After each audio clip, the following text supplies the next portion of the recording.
Assalamualaikum warahmatullahi wabarakatuh.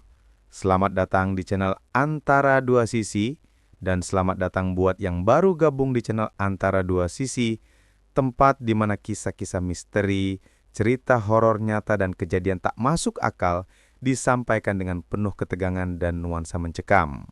Setiap cerita yang kami hadirkan bukan sekedar untuk menakuti, tapi juga mengajak kita merenung bahwa di dunia ini ada dua sisi yang berjalan berdampingan, nyata dan tak kasat mata. Bersiaplah untuk mendengarkan kisah-kisah yang membuat bulu kuduk merinding dan memacu adrenalin. Bagaimanakah ceritanya? Langsung aja kita masuk ceritanya.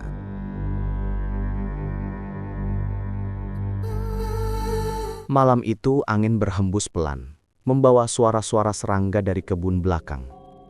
Andi duduk di teras rumahnya yang sederhana. Wajahnya tampak pucat, tangan menggenggam rambut, dan napasnya naik turun tidak teratur. Sudah berminggu-minggu ia gelisah karena satu hal, hutang. Semua berawal 3 bulan lalu, ketika ia meminjam uang dari seorang rentenir terkenal bernama Pak Wiryo. Di kampung nama itu sudah sering disebut orang-orang, tapi bukan dengan nada baik. Banyak yang bilang, siapapun yang berhutang padanya akan cepat kaya, tapi kalau telat membayar, hidupnya akan berubah jadi mimpi buruk.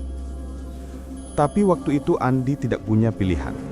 Warung makan kecilnya sepi, dan ia butuh modal cepat. "Aku cuma butuh uang sebentar, nanti pasti bisa aku bayar," gumam Andi saat itu.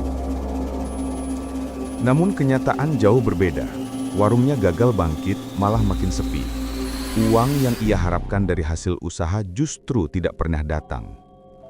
Malam itu, ketika Andi sedang memikirkan cara untuk membayar hutangnya, tiba-tiba terdengar suara ketukan keras di pintu depan. Duk, duk, duk. Andi terkejut. Matanya membesar.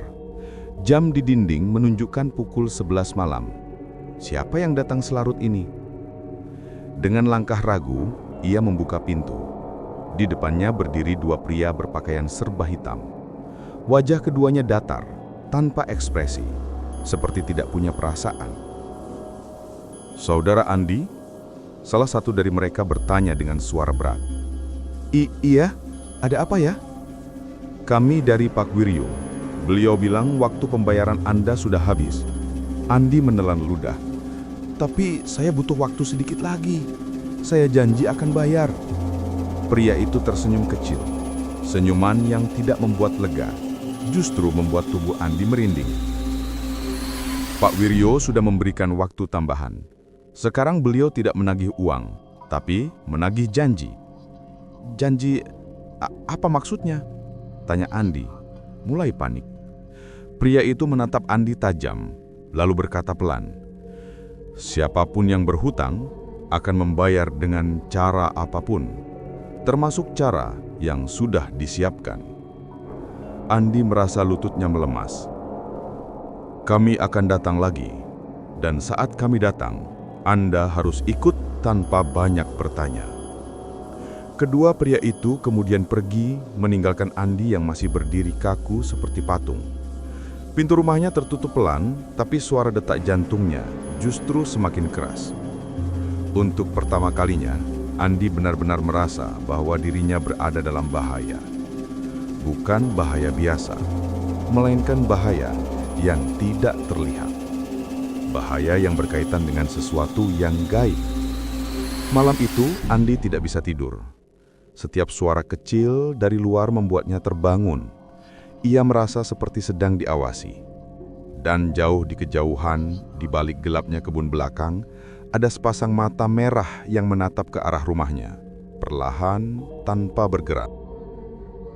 Keesokan paginya, Andi bangun dengan mata merah dan badan lemas.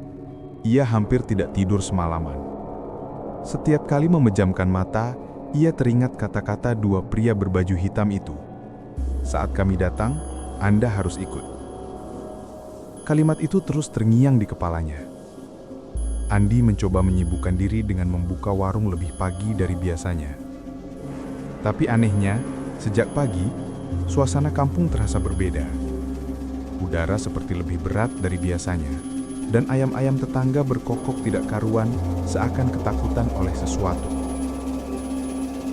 Saat Andi menata meja, seorang ibu tetangga melewati warungnya.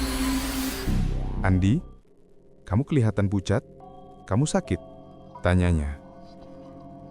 Andi hanya senyum singkat. "Enggak, Bu, cuma kurang tidur." Ibu itu mengangguk, tapi pandangannya sempat berhenti pada kebun belakang Andi. Wajahnya tampak berubah sedikit, seperti khawatir. "Andi, semalam saya lihat ada bayangan besar di belakang rumahmu. Suaranya seperti napas berat." Andi langsung merinding. "Bayangan apa, Bu?" Ibu itu menelan ludah. "Saya tidak tahu. Yang jelas bukan manusia. Hati-hati, Andi." Perempuan itu kemudian pergi tergesa-gesa, seakan tidak ingin membicarakan hal itu lebih lama. Andi berdiri diam, keringat dingin mulai muncul di tengkuknya. Ia belum cerita apapun, tapi tetangga sudah melihat sesuatu. Siang harinya, warung Andi masih sepi seperti biasanya. Namun ada satu hal aneh. Sebelah kiri warung, dari antara celah papan tembok, tercium bau anyir seperti darah bercampur tanah basah. Andi mencoba mengabaikannya, tapi semakin sore, bau itu makin kuat. Hingga akhirnya, ia menutup warung lebih cepat. Saat hendak masuk rumah, Andi melihat lumpur aneh di depan pintunya. Bentuk bekas injakannya besar, seperti tapak kaki hewan. Namun hanya ada 3 jari, panjang dan mencakar tanah. Andi mundur selangkah. "Apa ini?" Ia menyentuh sedikit lumpur itu dengan ujung sapu. Dan tiba-tiba, dari arah kebun terdengar suara "Hah", panjang seperti hembusan napas makhluk besar. Andi langsung terpaku, tubuhnya membeku. Suara itu bukan suara manusia, dan bukan suara hewan biasa. Saat malam tiba, keadaan menjadi jauh lebih menakutkan.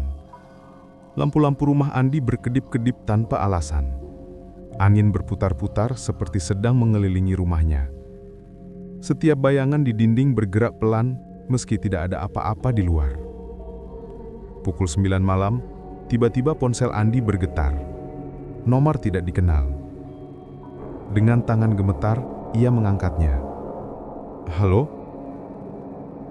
Suara berat yang ia kenal menjawab, "Besok malam kami datang." Andi merasa jantungnya seakan berhenti. Suara itu melanjutkan tanpa memberi ruang berpikir. "Siapkan diri, Pak Wiryo sudah menunggu tumbalnya." Klik. Telepon langsung mati. Andi terjatuh dan duduk di lantai. Seluruh tubuhnya gemetar. Air matanya mulai mengalir tanpa ia sadari. Mereka serius. Aku benar-benar mau dijadikan tumbal." Ia menutupi wajah dengan kedua tangan. Sementara dari jendela belakang, samar-samar terlihat bayangan tinggi bergerak cepat lalu menghilang di balik pohon. Malam itu Andi sadar, tidak ada lagi tempat aman untuknya. Pagi itu, Andi bangun dengan perasaan lebih buruk dari kemarin. Dadanya terasa sesak, seakan seluruh udara di rumahnya sedang diperas keluar. Ia tahu malam ini adalah malam yang ditunggu para penagih dari Pak Wiryo. Malam ketika ia harus ikut. Andi duduk lama di kursi ruang tamu. Pikirannya kacau. Ia ingin lari, tapi tidak tahu harus kemana. Setiap sudut rumah terasa mengancam, seperti ada sesuatu yang mengintip dari balik kegelapan. Saat sedang bengong, terdengar 3 ketukan pelan di pintu. Tok, tok, tok. Andi terkejut, tapi suara itu berbeda dari ketukan keras misterius beberapa malam lalu. Lebih pelan, lebih teratur, seperti orang biasa. Dengan hati-hati, ia membuka pintu. Di depan rumah berdiri seorang lelaki tua memakai topi caping dan membawa tas anyaman. Wajahnya keriput, tapi sorot matanya tajam dan serius. "Andi?" tanyanya. "Iya, Bapak siapa ya?" Lelaki tua itu tidak langsung menjawab.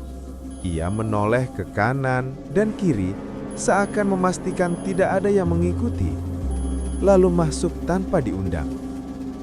Dia menutup pintu perlahan. "Andi," katanya pelan, "kau harus segera pergi dari rumah ini sebelum malam." Andi terkejut. "Bapak, tahu apa tentang masalah saya?" Lelaki itu menghela nafas panjang. Semua orang di kampung ini tahu siapa sebenarnya Pak Wiryo, tapi tak banyak yang berani bicara. Andi duduk, matanya penuh tanya. Lelaki itu membuka ceritanya. Pak Wiryo itu bukan sekedar rentenir. Dia sudah lama memelihara pesugihan. Setiap tahun, dia harus memberikan tumbal manusia kepada makhluk yang memberinya kekayaan. Dan orang yang berhutang padanya akan lebih mudah dibawa. Andi merinding.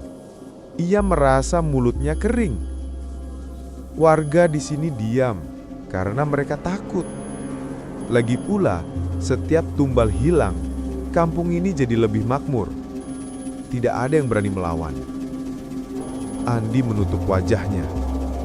"Jadi semua orang membiarkan saya di bawah?" Lelaki itu menatap Andi dengan iba tetapi tegas.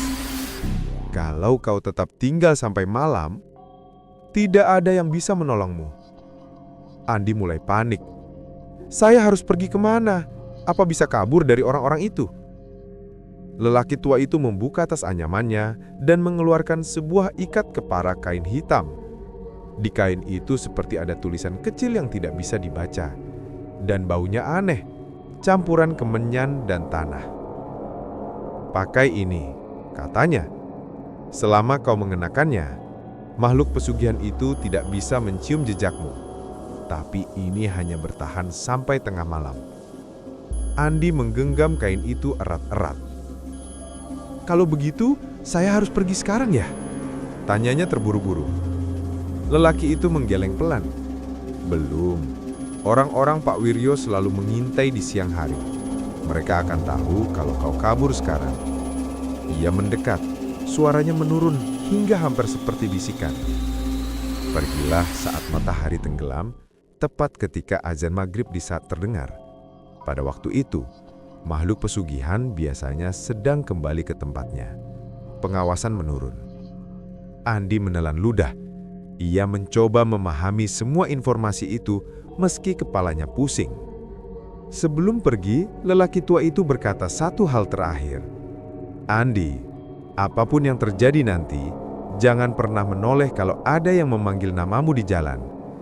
Karena itu bukan manusia." Lelaki itu kemudian keluar tanpa menunggu jawaban, berjalan perlahan menyusuri jalan kampung yang sepi. Andi berdiri di pintu, gemetar mendengar suara langkah lelaki itu semakin menjauh. Kini ia tahu satu hal pasti. Malam ini bukan sekedar malam biasa. Malam ini adalah pertaruhan hidup dan mati. Langit sore mulai berubah jingga ketika matahari perlahan turun di balik pepohonan. Andi berdiri di depan cermin kecil di kamarnya, sambil memandangi ikat kepala kain hitam yang diberikan lelaki tua tadi pagi. Tangan Andi gemetar saat ia memakainya. Kain itu terasa dingin, seperti baru saja diletakkan di air es. Sesaat setelah mengikatnya, Andi merasa kepalanya berat, namun anehnya ada rasa tenang yang muncul. "Semoga ini benar bisa melindungiku," gumamnya. Di luar, suara ayam mulai kembali ke kandang. Angin sore bertiup lebih pelan. Tapi entah kenapa suasana kampung terasa jauh lebih sunyi dari biasanya, seolah semua orang memilih berdiam diri di rumah. Ketika azan maghrib mulai berkumandang, Andi segera keluar dari rumah. Ia membawa tas kecil berisi pakaian dan dompet. Tidak banyak barang yang ia bawa. Yang penting adalah bisa pergi sejauh mungkin dari kampung ini. Namun baru beberapa langkah keluar gerbang rumah, Andi melihat sesuatu yang membuat darahnya hampir berhenti mengalir. Di ujung jalan, Dua pria berbaju hitam, orang yang datang 2 malam lalu, berdiri mengawasi. Mereka tidak bergerak, hanya berdiri dengan kepala sedikit miring, seolah mendengarkan langkah-langkah Andi. Andi buru-buru berpaling dan menyelinap keluar lewat jalan samping rumah tetangganya, melewati celah sempit di antara pagar bambu. Ia berjalan cepat, tapi tetap berusaha tidak menimbulkan suara. Suara azan masih terdengar. Namun perlahan, suara itu seperti berganti menjadi bisikan angin yang tidak jelas. Andi memilih jalan memutar melewati kebun singkong, menghindari jalan utama. Di antara tanaman yang tinggi dan rimbun, ia berlari kecil sambil terus menunduk. Namun, saat ia sampai di tengah kebun, tiba-tiba terdengar suara langkah berat di belakangnya. Black, Black, Black. Langkah itu jelas bukan miliknya. Andi berhenti, napasnya tersengal-sengal. Siapa itu? Bisiknya pada diri sendiri. Tidak ada jawaban. Hanya suara angin yang bergerak pelan, disusul suara ranting patah seperti diinjak sesuatu. Krek! Andi semakin gemetar. Ia ingat pesan lelaki tua itu. Jangan pernah menoleh kalau ada yang memanggil namamu. Namun, langkah itu semakin dekat.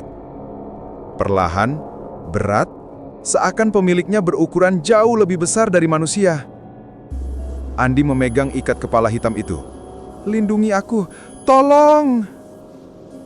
Dengan sisa keberanian yang ada, ia melanjutkan lari melewati kebun hingga akhirnya melihat jalan kecil menuju jembatan bambu di tepi kampung. Saat ia hampir sampai di jembatan, tiba-tiba terdengar suara memanggil dari kejauhan. Andi! Suaranya berat, panjang, dan terdengar seperti berasal dari perut makhluk bukan dari mulut manusia. Andi, kesini! Andi langsung memejamkan mata kuat-kuat. Bukan manusia, itu bukan manusia, jangan menoleh! Gumamnya berkali-kali. Suara itu makin dekat. Andi, aku di sini! Napas Andi semakin kacau, rasanya tubuhnya hampir tidak sanggup menahan ketakutan itu. Tapi ia memaksa langkahnya terus maju. Ketika ia mencapai jembatan, angin tiba-tiba bertiup sangat keras, membuat daun dan debu berputar. Jembatan bambu itu bergoyang seperti dilanda badai kecil. Namun justru pada saat itu, suara panggilan tadi hilang, lenyap begitu saja. Andi terus berlari menyeberangi jembatan. Ketika ia tiba di seberang dan menoleh sedikit ke belakang, ia melihat sesuatu berdiri di ujung kebun singkong. Sosok tinggi besar, tubuhnya hitam legam, matanya merah menyala, dan kepalanya sedikit miring, seolah sedang mengamati mangsa yang lolos sesaat. Jaraknya mungkin puluhan meter, tapi Andi bisa merasakan tatapan makhluk itu menembus dadanya. Ia langsung memalingkan wajah dan terus berjalan dengan kaki bergetar. Satu hal yang pasti, makhluk itu sudah tahu Andi mencoba melarikan diri. Dan malam masih panjang.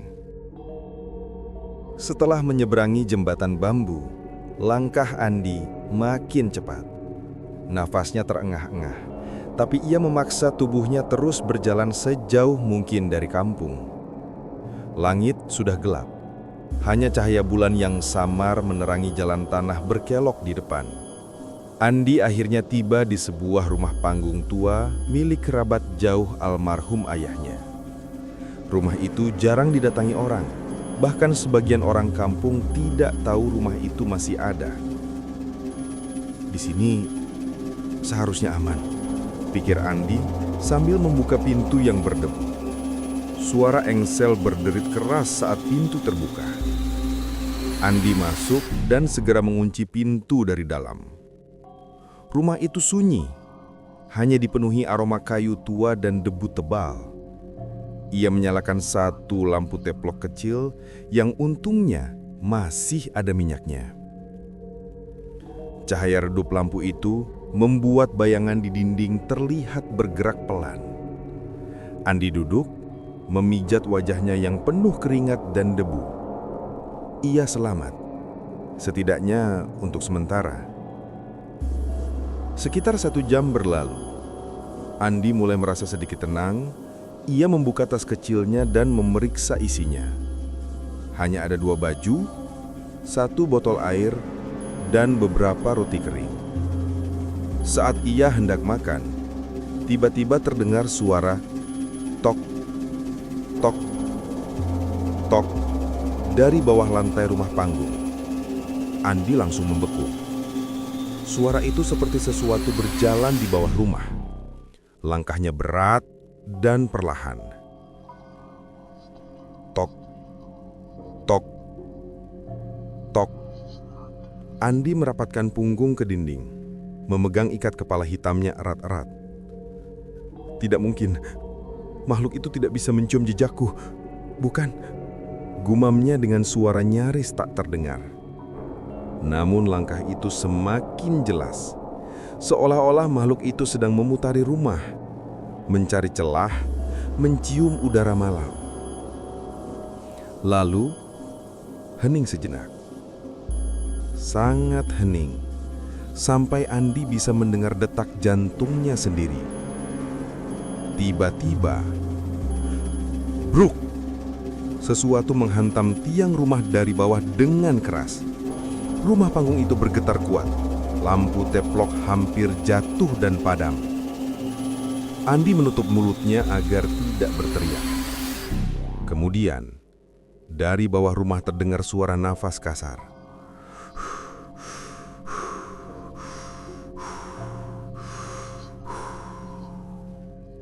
Nafas itu sama seperti yang didengar tetangganya malam sebelumnya. Berat, panjang, dan penuh bau anyir. Andi merasakan tubuhnya semakin dingin. Ia tidak berani bergerak, tidak berani bersuara. Suara nafas itu kemudian berhenti, digantikan suara lain. Andi. Suaranya pelan, dalam, dan sangat menyeramkan. Seakan dipaksa keluar dari rongga dada makhluk itu. Andi, keluar. Andi memejamkan mata kuat-kuat. Ia tahu laki-laki tua itu melarangnya menoleh atau merespons. Tapi kali ini berbeda. Suara itu tidak datang dari jauh. Suara itu tepat di bawahnya.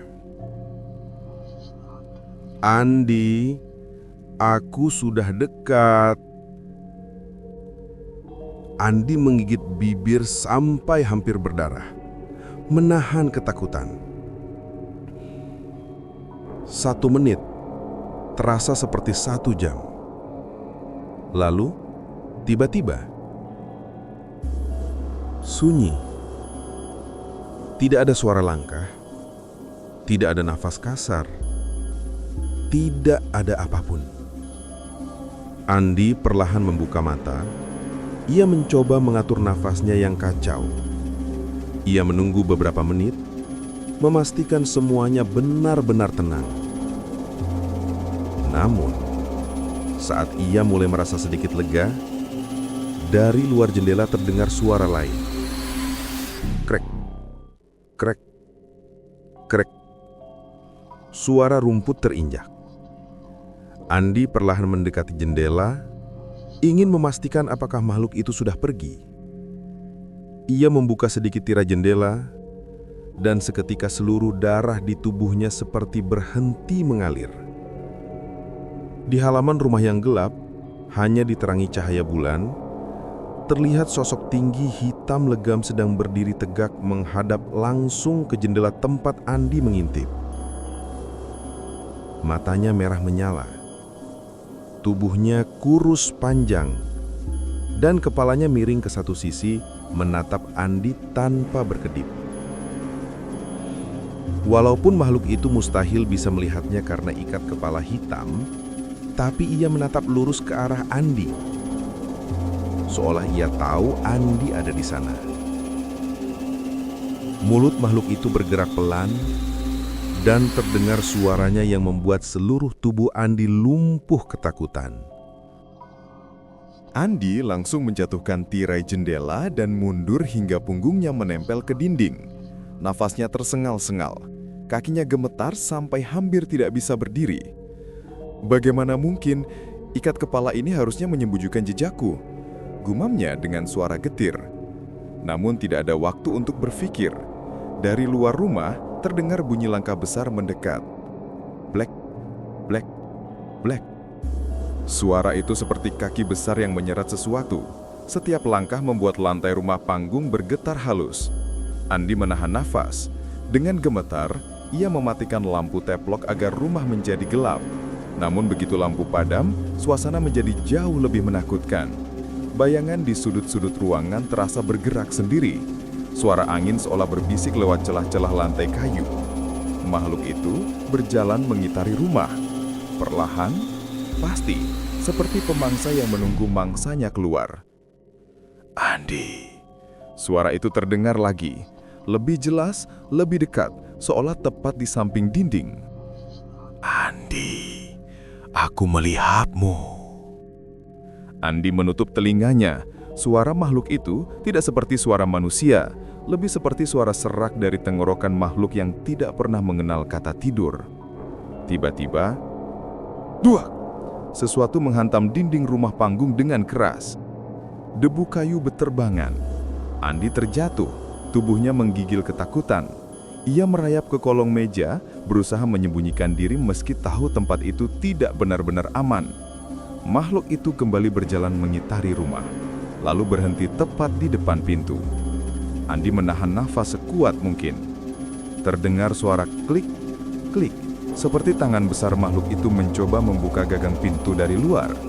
Namun, karena pintunya terkunci dari dalam, pintu itu bergoyang keras.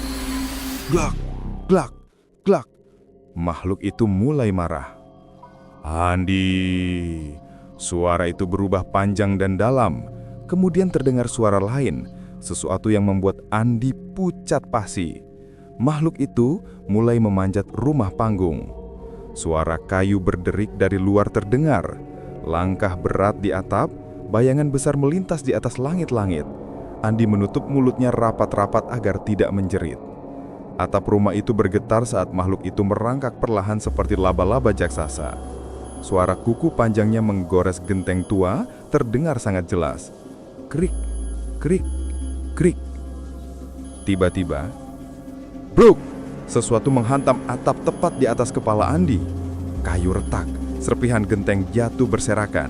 Sebuah tangan hitam besar dengan kuku panjang mencengkram tepi lubang yang retak, mencoba masuk. Andi hampir pingsan melihatnya. Tangan itu, meskipun hanya sebagian, sudah cukup untuk membuat darahnya membeku. Jumlah jarinya 5, tapi bentuknya panjang dan bengkok seperti cakar burung. Makhluk itu memaksa masuk, membuat lubang semakin besar. Dengan suara serak yang menakutkan, makhluk itu berbisik, "Tidak bisa lari kamu." Andi tahu ia hanya punya 2 pilihan. Tetap di rumah dan menunggu makhluk itu menerobos, atau melompat keluar dari pintu belakang dan lari sekencang mungkin.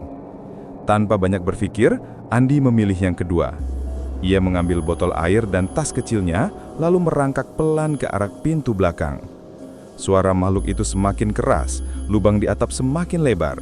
Saat makhluk itu menurunkan wajahnya ke lubang, Andi menendang pintu belakang dan berlari sekuat tenaga. Angin malam menerpa wajahnya, tapi ia tidak menoleh sedikit pun. Di belakangnya, terdengar suara makhluk itu mengaum marah, menghancurkan bagian atap rumah, lalu melompat turun dan mulai mengejarnya. Langkah makhluk itu mengguncang tanah. Dum, dum, dum.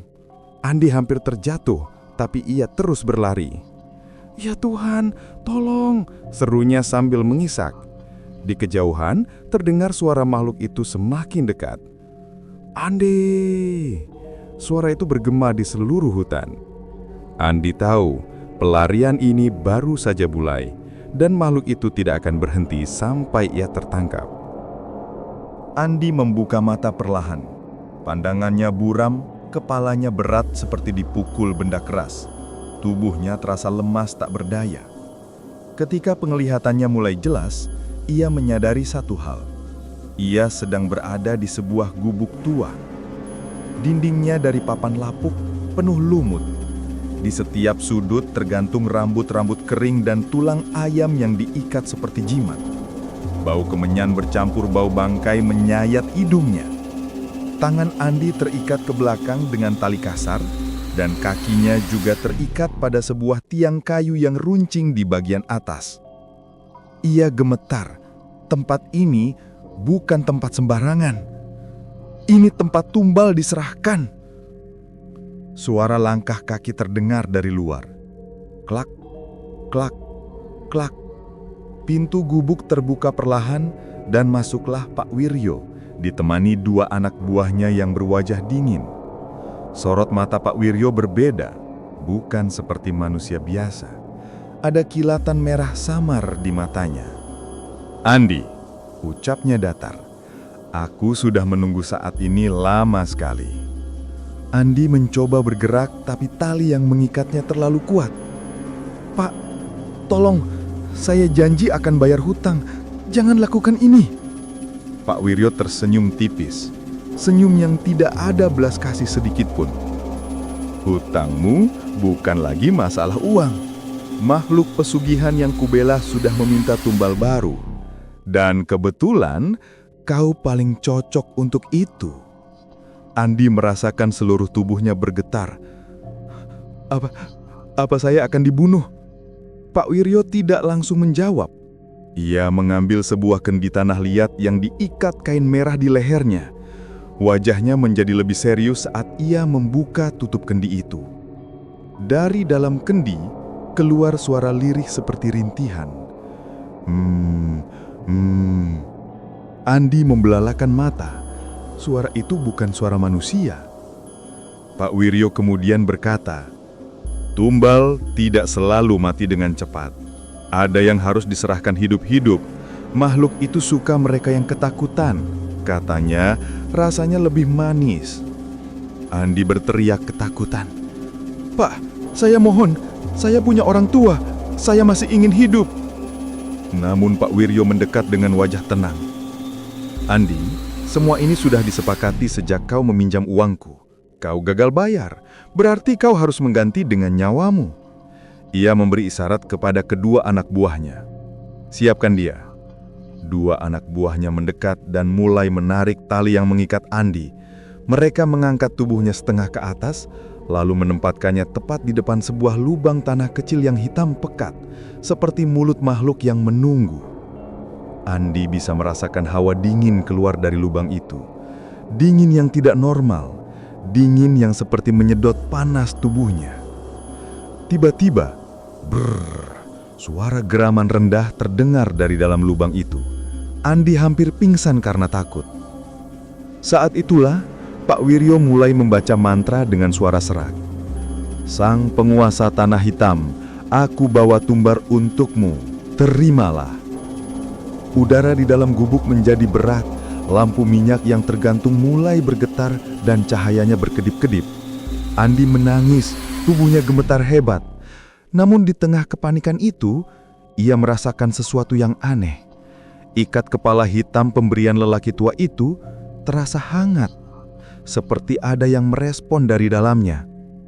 Andi teringat pesan lelaki tua, "Kalau kau pakai ini, makhluk pesugihan tidak akan bisa mencium jejakmu. Tapi ingat, hanya sampai tengah malam." Tanpa Pak Wiryo sadari, Andi melihat jam tua di sudut ruangan. Jarumnya menunjukkan 23.48. Tinggal 12 menit. Itu artinya perlindungan ikat kepala akan hilang kalau ia tidak bertindak sekarang. Tiba-tiba, lubang korban mengeluarkan suara keras. Dari dalamnya, tampak tangan hitam panjang perlahan muncul bergetar seperti akar pohon yang hidup. Andi jerit, Pak Wiryo tersenyum puas. Dia sudah datang. Andi tahu kalau ia tidak melakukan sesuatu sekarang, ia akan mati menjadi tumbal. Tangan hitam panjang itu semakin keluar dari lubang. Bentuknya seperti tulang yang dilapisi kulit basah berwarna arang, dengan jari-jari panjang yang berujung runcing. Setiap kali jari itu bergerak, udara di dalam gubuk bergetar. Andi gemetar hebat. Pak Wiryo semakin cepat membaca mantra, sementara kedua anak buahnya memegangi Andi agar tidak bisa bergerak. Andi tahu Waktunya tinggal sedikit. Perlindungan dari ikat kepala hitam akan hilang saat jarum jam mencapai tengah malam. 23.50. 10 menit tersisa. Suara dari dalam lubang makin keras, seperti hewan buas yang baru bangun dari tidur panjang. Geraman itu membuat nyali Andi hampir runtuh. Tapi saat makhluk itu hendak menarik tubuh Andi, tiba-tiba ikat kepala hitamnya berpendar samar, mengeluarkan hawa hangat yang mengalir sampai ke lehernya. Dan di saat berikutnya, brak! Tali yang mengikat Andi seperti terputus sendiri. Dua anak buah Pak Wiryo terkejut dan mundur beberapa langkah. Apa itu? Salah satu dari mereka menjerit. Ikat kepala itu mengeluarkan suara seperti desir angin. Seakan-akan ada kekuatan gaib yang tidak terlihat yang membantu Andi. Pak Wiryo langsung menghentikan mantra. Cepat, tangkap dia! Melihat kesempatan itu, Andi bangkit sekuat tenaga. Kakinya masih goyah, tapi adrenalin membuatnya bisa berlari. Ia menendang anak buah pertama hingga tersungkur, lalu menghindar dari cengkraman yang kedua. Di belakangnya, tangan hitam raksasa itu keluar sepenuhnya dari lubang. Makhluk itu meronta, seperti marah karena tumbalnya lepas. Andi! Teriak Pak Wiryo dengan nada geram. Kau tidak bisa kabur dari pesugihan. Kau sudah menjadi miliknya. Tapi Andi tidak peduli. Ia menendang pintu gubuk dengan seluruh sisa tenaga. Duar! Pintu itu terlepas. Ia berlari keluar dengan napas tersengal-sengal. Malam di luar begitu gelap. Angin berhembus kuat. Dedaunan berputar seperti pusaran. Hutan yang mengelilingi gubuk itu tampak seperti mulut raksasa yang siap menelan siapapun yang masuk. 23.53. 7 menit tersisa. Andi berlari tanpa memikirkan arah. Ia hanya tahu satu hal. Menjauh sejauh mungkin dari gubuk itu. Di belakangnya, suara teriakan Pak Wiryo bergema. Kejar dia! Jangan biarkan dia lolos! Suara langkah banyak orang terdengar dari kejauhan. Rupanya Pak Wiryo membawa lebih banyak orang dari yang Andi kira. Andi semakin panik. Napasnya semakin pendek. Tiba-tiba, dari arah kanan muncul 2 orang dengan obor di tangan. Di sana! Dia lewat sini! Andi langsung berbelok ke kiri dan masuk lebih dalam ke hutan. Dahan-dahan pohon menampar wajahnya. Tanah basah membuatnya beberapa kali hampir tergelincir. Namun ia terus memaksa tubuhnya untuk berlari.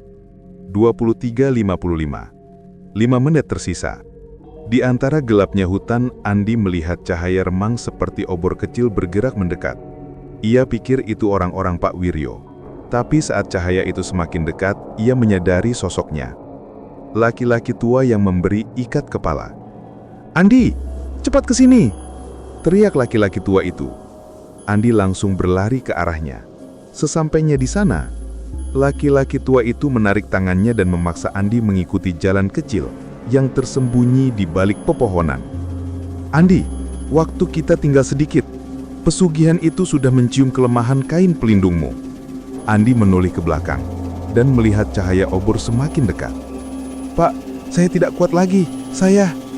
Jangan berhenti, teriak laki-laki tua itu. Kalau kau berhenti sebelum tengah malam, mereka akan menangkapmu dan itu tamat. 23.58. 3 menit tersisa.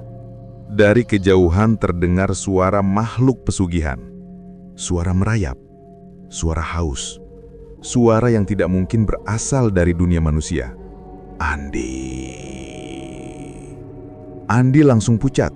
Suara itu memanggil namanya dengan bisikan panjang yang membuat bulu kuduknya berdiri. Laki-laki tua itu membentak. Jangan menoleh, itu bukan manusia. Andi menggertakkan gigi dan terus berlari. 23.59. 2 menit tersisa. Tiba-tiba, dari kiri, sebuah bayangan hitam panjang melompat keluar dari semak-semak. Andi hampir terjatuh. Tapi laki-laki tua itu menahan tubuhnya. Kita hampir sampai, sedikit lagi. Mereka berlari ke bukit kecil. Di puncaknya, ada batu besar seperti altar tua. Di belakang batu itu, ada jalan turun ke desa lain. Begitu kau melewatinya sebelum tengah malam, kau selamat. seru laki-laki tua itu. Andi memaksa sisa tenaga terakhirnya. 23.59. 1 menit tersisa. Suara geraman makhluk pesugihan semakin keras, seperti tepat di belakang telinganya. Andi berlari sekeras yang bisa, sampai akhirnya ia melompat melewati batu besar itu. Begitu ia menjejak tanah di sisi lain bukit, jam menunjukkan 00.00. Angin berhenti. Hutan mendadak menjadi sangat sunyi. Ikat kepala hitam di kepala Andi tiba-tiba menjadi dingin, lalu lenyap seperti abu tertiup angin. Andi terdiam. Ia mendengar suara makhluk itu mengaum marah dari belakang batu, namun tidak bisa melewati batas. Ia selamat untuk saat ini. Angin malam kembali berhembus pelan. Andi berdiri di sisi lain bukit dengan tubuh lemas. Napasnya hampir habis. Tapi ia tahu satu hal yang paling penting. Ia selamat. Makhluk pesugihan itu tidak bisa menyentuhnya lagi. Namun suara geraman dari balik batu itu masih terdengar jelas. Suara marah, suara kecewa karena tumbalnya lepas. Lelaki tua itu berdiri di samping Andi, wajahnya serius. Kau sudah melewati batas antara dunia mereka dan dunia manusia, katanya tenang. Sekarang makhluk itu tidak bisa lagi mengejarmu, tapi bukan berarti ancaman selesai. Andi menelan ludah. Masih ada ancaman lain, Pak? Lelaki tua itu mengangguk pelan. Pak Wiryo tidak akan tinggal diam. Dia pasti marah karena kehilangan tumbal. Dan orang seperti dia akan melakukan apa saja untuk menutup rahasia pesugihannya. Andi merinding. Hutan masih gelap, tapi jauh sekali di bawah bukit, lampu-lampu kecil dari desa lain mulai terlihat. Aman, tenang, seperti dunia yang berbeda dari mimpi buruk yang baru ia alami. Sekarang turunlah, kata lelaki tua itu. Pergi sejauh yang kau bisa. Jangan pernah kembali ke kampung itu. Andi menatap lelaki tua itu dengan bingung. Pak, bagaimana dengan Bapak? Apa tidak bahaya? Lelaki tua itu tersenyum kecil. Aku sudah hidup terlalu lama dengan cara ini. Tugas terakhirku hanya menolong mereka yang tidak tahu apa-apa seperti dirimu. Andi ingin mengatakan sesuatu, tapi lelaki tua itu sudah berbalik lalu pergi perlahan menaiki bukit. Pak, nama Bapak siapa? Teriak Andi. Lelaki tua itu hanya melambaikan tangan. Tidak ada jawaban. Andi akhirnya menuruni bukit dengan langkah terseret-seret. Setiap detik terasa panjang. Namun ketika ia akhirnya mencapai jalan desa lain, ia mendengar suara ayam berkokok dari kejauhan. Fajar hampir tiba. Untuk pertama kalinya setelah malam penuh teror itu, Andi merasa bisa bernapas lega. Beberapa jam kemudian, di kampung Pak Wiryo, warga mendengar suara ledakan keras dari arah gubuk ritual. Ketika beberapa orang memberanikan diri mendekat, mereka melihat sesuatu yang tidak dapat dijelaskan. Gubuk itu hancur seperti ditarik dari dalam.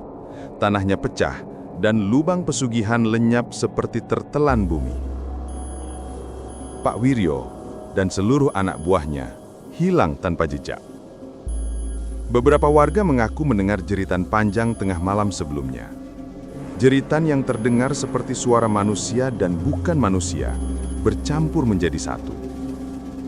Namun kalau ditanya siapa yang mendengar paling jelas, tidak ada satupun yang mau mengaku. Sejak hari itu, kampung itu berubah. Tak ada lagi uang beredar dengan cara mudah. Tak ada lagi orang yang merasa terlalu kaya secara tiba-tiba. Semua tahu, pesugihan itu sudah mengambil kembali haknya. Dan yang bermain-main dengan kekuatan gelap, akhirnya mendapat balasannya. Sementara itu, di sebuah desa jauh, Andi memulai hidup baru. Ia bekerja serabutan, tinggal di rumah kecil dan tidak berani berhubungan dengan siapapun untuk sementara waktu. Setiap malam ia masih terbayang suara tangan hitam dari lubang itu. Masih teringat geraman makhluk pesugihan.